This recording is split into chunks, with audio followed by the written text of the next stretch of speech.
In front of me is Samsung Galaxy M52 5G, and let me show you how to change wallpaper on this phone. So, at first, just reach Settings, then go to Wallpaper, pick the album from which you would like to choose your wallpaper, so it can be your own gallery, wallpaper services, or My Wallpapers.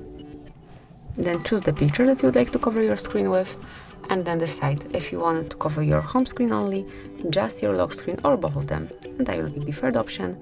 This is how it will look like. Tap on Set. And as you can see, it has been done. So from now on, both your home and lock screen has been refreshed. So that will be all. This is it. Thank you for watching. Please subscribe our channel and leave the thumbs up.